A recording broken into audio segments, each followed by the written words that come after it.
My parents screamed, "You're dead to us," and slammed a cake in my face at a family gathering, all because I refused to hand over my apartment to my spoiled sister. But what I did next left them begging for mercy. Aurora. The name echoed in my mind as I stood in the middle of the new apartment, devoid of any furniture with only stark white walls and cold wooden floors. I did it. After 10 years of grinding from dawn till dusk, I finally had a place to call my own. A 2-bedroom apartment, spacious, less than a 15-minute drive from my office. I'm 32, single, and proud. Proud because I bought this place with my own hard-earned money. It all started the day I stepped into my first accounting firm. The starting salary was barely enough, but I stayed patient, saving every penny. My friends traveled everywhere, posting photos on social media from the beaches of the Bahamas to the peaks of Colorado. And me? I stayed home with instant noodles, a laptop, and a stack of bills. No one understood why I lived so frugally. "Aurora, do you really have to save that much?" Lauren, my best friend, asked when I declined her invitation to a concert she'd bought tickets 4 months earlier.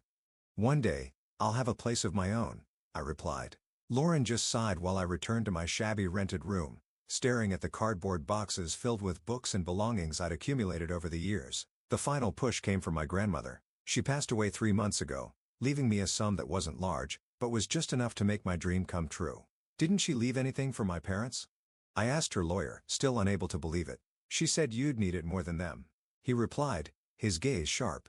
"She said you're the only one in the family who truly knows how to turn dreams into reality." And she was right. With that inheritance and nearly a decade of savings, I bought this apartment. A place worth $250,000, spacious with a balcony overlooking a small park. Not luxurious, but enough to make me feel like I was finally living the life I had envisioned. The day I received the keys, I stood in the empty living room looking around. The pale yellow walls from the previous owner were peeling. The floors were dusty and footprints were embedded in the wood. But I didn't see anything ugly. I only saw potential. Potential to turn this place into a real home. I spent the next week cleaning every corner, scrubbing, peeling off outdated floral wallpaper, and repainting. At night, I sat on the floor, paint roller in hand, sipping coffee and watching DIY home renovation videos on YouTube. Exhausted, but I'd never felt more alive until that call came. "It's Mom." Her voice echoed through the phone. "Are you free this Saturday? Come home. The whole family is having a little get-together." "What's it about, Mom?" I asked, still covered in white paint. "A surprise." "Just be there," she said. Her tone was sweet, but I could still sense that unsettling chill beneath it. I hung up, staring at the half-painted wall. My hand gripped the paint roller so tightly that my knuckles turned white. What was waiting for me this Saturday? Morning light seeped through the large windows, casting soft rays across the hardwood floor still speckled with dust and paint. I leaned against the freshly painted wall, the coffee in my hand long cold. In front of me was the empty, spacious living room, the product of 10 years of relentless work, my first apartment, where every penny saved was a drop of sweat and a sleepless night. 10 years ago, fresh out of college, I decided not to follow in the footsteps of my peers, those who rushed to climb the social ladder through flashy jobs and extravagant parties. Instead, I stepped into a small accounting firm on the east side of the city where work never seemed to end. 60 hours a week, no breaks. Mornings spent staring at endless spreadsheets, eyes glued to financial reports. Afternoons spent eating cold sandwiches in the break room, eyes still fixed on client statements. Late nights spent dragging my feet back to my tiny rented room where the single bed barely fit and left no space for anything else. There were moments when I asked myself, "Aurora, what are you doing? What are you sacrificing your youth for?" But then, I'd remind myself that this wasn't a pointless sacrifice. It was the first step toward building a life where I wouldn't rely on anyone. Everyone around me thought I was wasting my youth. Lauren, my best friend, tried to drag me out to bars on Friday nights. "Aurora, you have to live a little. You've worked all week. Come out and unwind," she urged, holding a cocktail that shimmered with bright red liquid. I just shook my head, glancing at the time. "I still have to finish a report for a client. If I don't, my boss will lose it tomorrow morning." Lauren sighed, but said nothing more. Though she didn't say it, I could see the disappointment in her eyes every time I declined her invitations to parties, outings, or trips. Those years, I had no time for fun. No money for the designer bags or fancy shoes that Lauren and the others flaunted on social media. All I had was a savings account thick with numbers, the result of sleepless nights hunched over my desk, subsisting on instant noodles and instant coffee. Then one day, while sitting in the office, my boss, Mr. Harvey, unexpectedly walked in. "Aurora, I have a new opportunity for you. A big project that needs a full-time lead. If you do well, there will be a substantial bonus." The word substantial bonus made me sit up straight. What project, sir? A major client, Blackwell & Company. They need someone to audit their books for the past 3 years. It's tough, but if you succeed, I'll consider a raise and a bonus. I nodded without hesitation. Even though I knew saying yes meant giving up the next 3 months to endless work, I didn't care. I was already used to sleepless nights, and I was willing to push through for that bonus. 3 months later, when the project wrapped up, I received a check for $50,000. Holding that check, I cried. It was the first time in my life that I felt like I had truly accomplished something significant. That money, combined with my grandmother's inheritance, became the key that opened the door to this apartment, the place where I now sat in silence, reflecting on every drop of sweat spilled over the years. People could call me cold, selfish, or crazy for giving up so many chances to enjoy life, but they didn't understand. They'd never lived in a cramped room where every sound from the neighbors echoed through the walls. They'd never eaten instant noodles 3 times a day because there wasn't enough money for a decent meal. Now I had this apartment where every brick, every coat of paint was a testament to my perseverance and determination. It wasn't just a home. It was a monument to my resilience, and I wasn't going to let anyone take it away from me. The phone rang, pulling me from my thoughts. It was Lauren. I picked up. Aurora, are you ready for the family gathering? Your mom just texted me saying you have to bring the K. I closed my eyes, taking a deep breath. Right. Almost forgot. I'm on my way. But my heart felt heavy as I thought about what awaited me at the old house. Because I knew that once I stepped through that door, everything would be different. I parked in front of the old house. The place that was once my home but was now just a heavy block of memories. The 2-story house with its faded white paint, the worn-out wooden fence, and the swing where I used to sit for hours reading books. I stepped out, clutching the cake box tightly, trying to steady my breath. The door swung open before I even knocked. It was Natalie. My sister. She stood there, her curly hair perfectly styled, her face glowing like a queen who had just stepped out of a fairy tale. Natalie was 3 years younger than me, but she had always been treated like a princess by our parents. Even when she dropped out of school to find herself, our parents opened their wallets for her extravagant vacations that she flaunted all over social media. Aurora, you finally made it. Natalie squealed, her eyes lighting up as she spotted the cake box. Is that the chocolate cake from Mom's favorite bakery? Yes, I replied shortly, stepping inside. The scent of Natalie's expensive perfume lingered throughout the living room. In the corner, Mom was chatting with a few relatives. When she saw me, she offered a cordial smile, the kind I was all too familiar with. You're here, Aurora. Put the cake on the table. Natalie, help your sister, Mom said, her tone still gentle, but devoid of any warmth. Natalie quickly grabbed the cake box and carried it into the kitchen, where I saw Dad talking to Uncle Ed, his closest brother. I walked over, nodded, but Dad only gave me a brief glance before turning back to his conversation. I felt like a ghost in my own family. I walked into the kitchen where Natalie was cutting the cake, and Mom and Dad sat around the table laughing and chatting. Natalie saw me holding the knife and tilted her head with a look of feigned innocence. Aurora, I know you've been busy with your new apartment, she said, her tone sweet, but I just wanted to say how proud I am of you. You finally managed to buy a home without taking out a loan. Everyone around us laughed as if she'd just cracked a joke. That's right, Aurora. You're really something, Mom said, emphasizing the word something as if it were an oddity. I bit my lip, forcing myself not to let out a sigh. But, Natalie continued, turning to Mom, Kyle and I have some good news. We've decided to move in together, and we're looking for a new apartment. It's just that financially, we're a bit strapped, she said, glancing at me with a deliberate look. Mom immediately set her glass down, leaning toward me. Aurora, did you hear that? Natalie and Kyle are looking for a new place, and you just bought a spacious apartment, didn't you? My heart clenched. I knew what was coming. It was what I'd sensed from the moment Mom called to invite me to this family gathering. The air in the kitchen felt like it was about to explode. Natalie still sat there, her hands resting on her stomach, eyes glistening with tears as if she were the most pitiful victim in the world. Mom stood behind her, hands gripping Natalie's shoulders as if protecting a helpless child. And in this case, the villain they were defending her against was me. Mom looked at me, her hand gently stroking Natalie's shoulder as if she were a child in need of protection.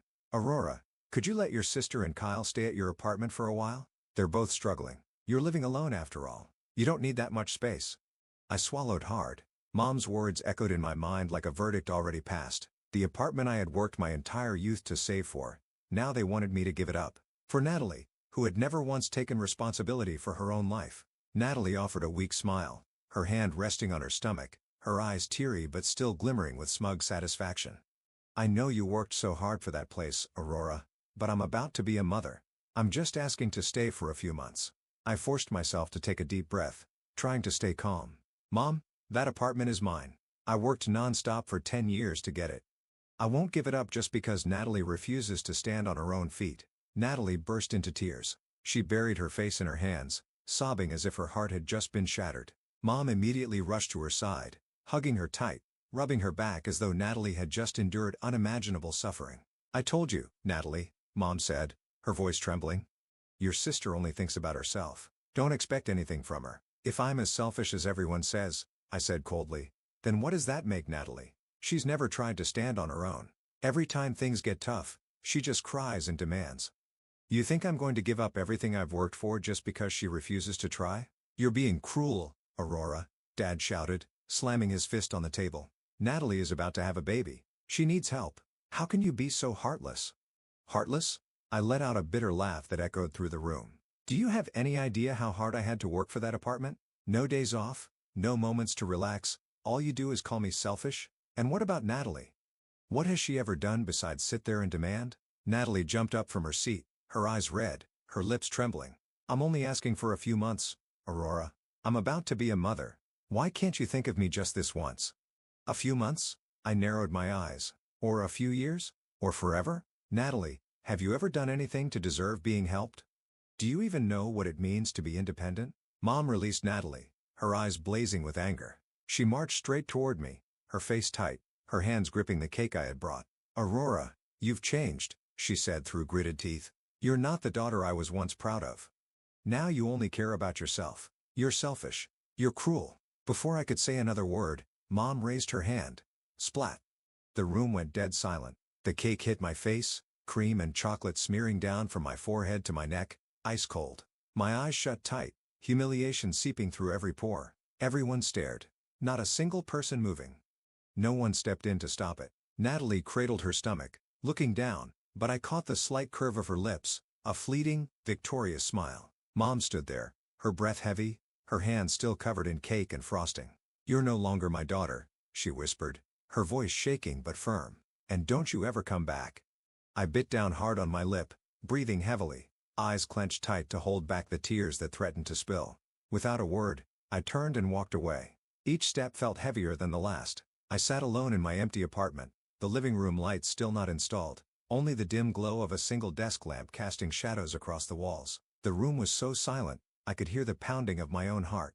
My shirt was still stained with cream and chocolate from the cake Mom had thrown in my face. The sickly sweet smell clung to my skin, a sticky reminder of the humiliation I'd just endured. I took a deep breath, my hand trembling as I picked up my phone. The screen displayed a barrage of messages from Mom, Dad, and even Natalie, but I didn't open a single one. Instead, I opened the search app and typed top real estate lawyer in the city. The results appeared instantly. One name caught my eye. Evan Ross, real estate attorney specializing in family disputes, over 15 years of experience. I clicked on the number and pressed call. This is Evan Ross. A deep, steady voice answered.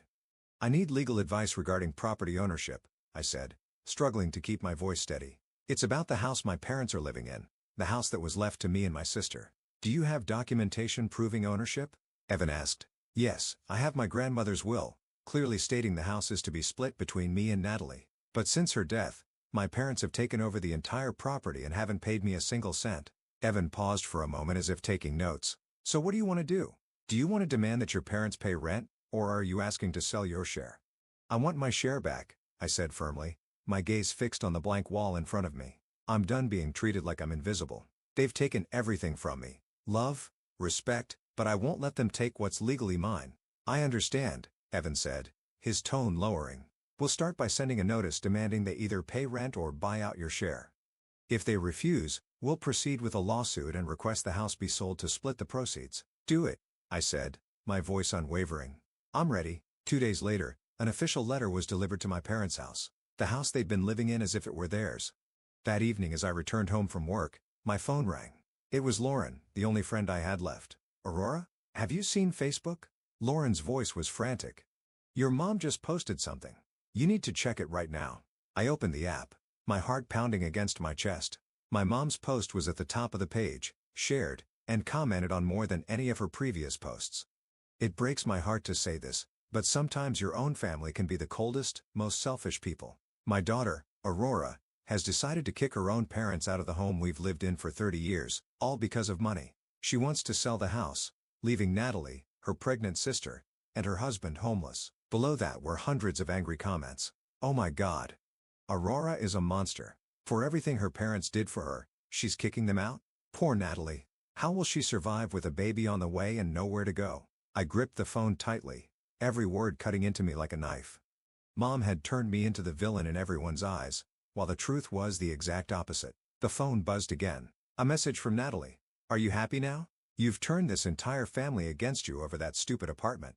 If anything happens to my baby because of this stress, it's on you. I threw the phone onto the couch, hot tears streaming down my face. I had expected them to do everything possible to make me back down, but I never imagined they'd be this ruthless, smearing their own daughter's name just to get a house they had no right to. I wiped my tears away, taking a deep breath. I couldn't break down. Not now. I picked up the phone and called Evan. Can you send the demand for the house sale right now? I can, Evan replied, his voice disturbingly calm. But are you sure? Once this notice is sent, there's no going back. I don't need to go back, I said, my tone firmer than ever. I just need to take back what's mine. Hanging up, I walked to the window and looked down at the empty street below.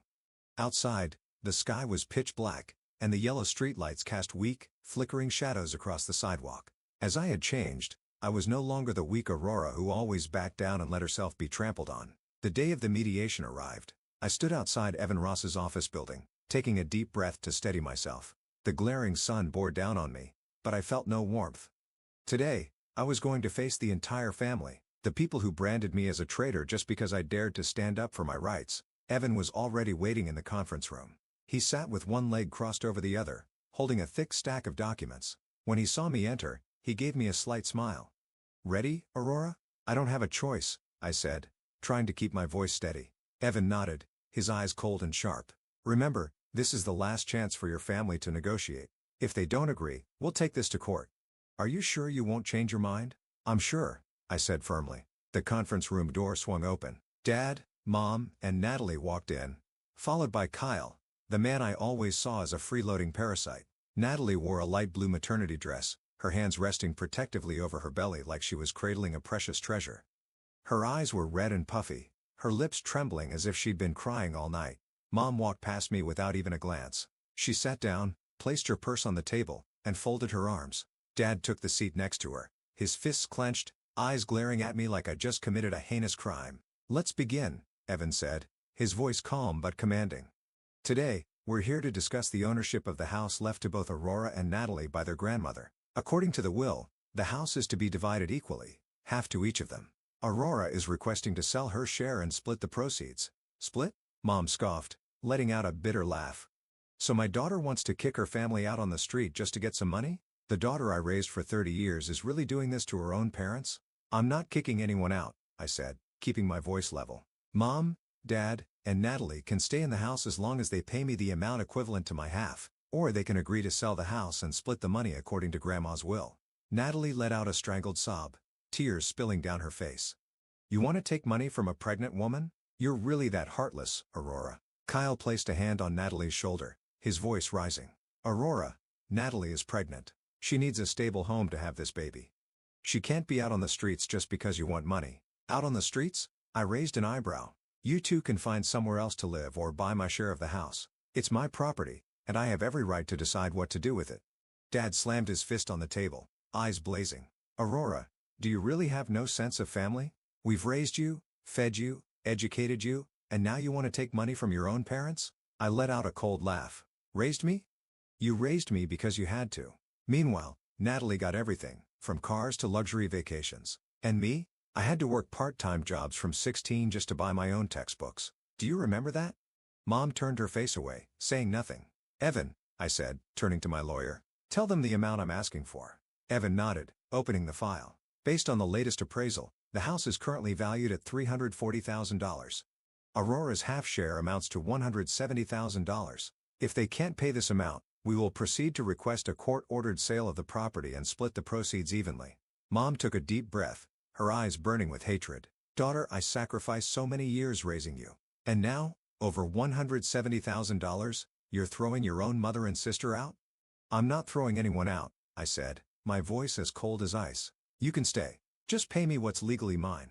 That's fair. Natalie's sobs grew louder, her hands gripping Kyle's arm tightly. Kyle, I can't believe this. Is this the sister I once loved? Kyle turned to me, his words slow and deliberate. Aurora, I just hope that when you have children of your own, you won't regret treating Natalie like this. I didn't respond. I just locked eyes with Kyle. Is that a threat? Kyle smirked, but said nothing more. Evan closed the file and stood up. Our demands are clear. If you don't agree, we will take this case to court. My parents remained silent, but their eyes said it all. Those weren't the eyes of loved ones anymore. They were the eyes of enemies. People willing to do whatever it took to take something they didn't deserve. Natalie finally stood up, her eyes glistening with tears. Aurora, I hope you enjoy that money. But remember, you just threw your parents and sister out on the street for a few extra dollars. I didn't respond. Just met her gaze. I didn't throw anyone out. You all put yourselves in this situation when you treated me like a bottomless wallet. This time, I won't back down. As they walked out of the room, I saw Natalie still sobbing, clinging to Kyle as if she were the most pitiful victim in the world. The door closed, and silence filled the room again. Evan looked at me, his expression thoughtful. Are you okay? I don't know, I said, my voice catching, but I know I did the right thing. And for the first time in my life, I felt like I was truly standing up for myself, even if the cost was losing my entire family. 2 months after the mediation, I stood in the middle of my living room holding a paint roller, silently watching the fresh white paint stretch across the walls. The room was now brighter, more spacious, with no trace of the old dingy yellow walls I used to hate. In the kitchen, I had replaced all the old cabinets with new, glossy oak ones. A small dark gray dining table sat by the window, where each morning, I could sit with my coffee and watch the morning sunlight filter through the green leaves outside. This was my space. No one had the right to take it away. When I received the $175,000 from the sale of my share of the house, I didn't feel the happiness I had expected. The money sat neatly in my bank account, but my heart felt empty and cold. Natalie and Kyle had bought a small house in the suburbs. My parents had moved in with them. I heard that the house was much smaller than the old one. No spacious yard, no large living room for family gatherings, but that was their choice, a choice they forced me to make. I no longer had any contact with them. The threatening texts and accusatory calls had stopped since the day I blocked all their numbers.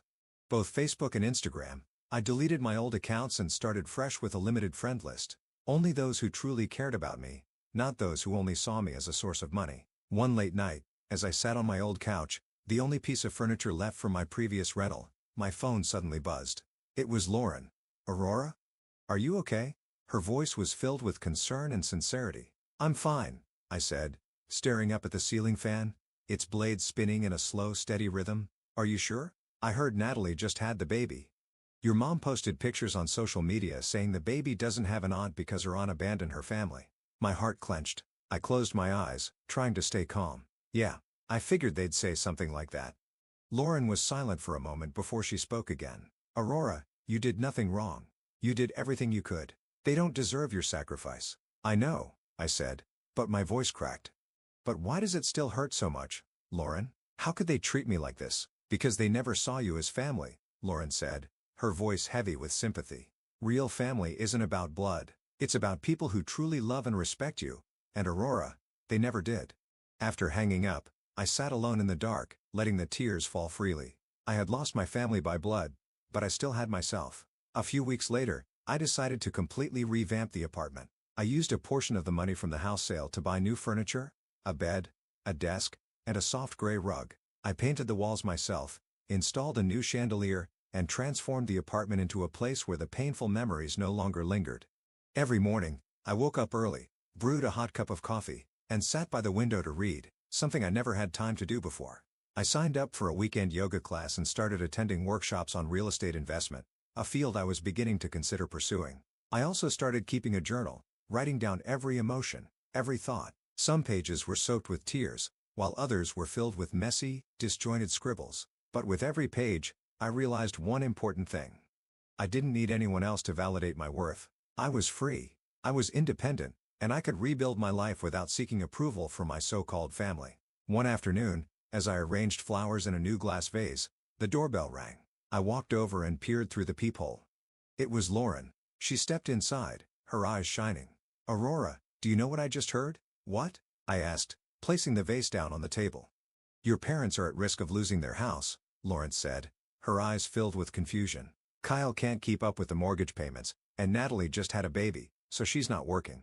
The house they just bought is being foreclosed by the bank. My heart sank. I didn't know how to feel. Relieved that they were finally facing the consequences of their actions, or saddened because, after all, they were still my family? Lauren looked at me, placing a hand on my shoulder. Aurora, you don't have to do anything. This isn't your fault. This was their choice. I nodded, my eyes still fixed on the vase of flowers. Lauren stood up and walked to the door. Aurora, you did so well. You stood up for yourself. That's something to be proud of. As the door closed, I sat down on the couch, staring at the vase in front of me. A slight smile spread across my lips. I had lost my blood relatives, but I had finally found myself. Aurora's story is a powerful reminder that family isn't always defined by those who genuinely love and respect you. Sometimes the people closest to us are the first to manipulate and take advantage of us for their own gain. Aurora had to fight to reclaim what was rightfully hers, accepting the loss of her blood family in exchange for freedom and self-respect.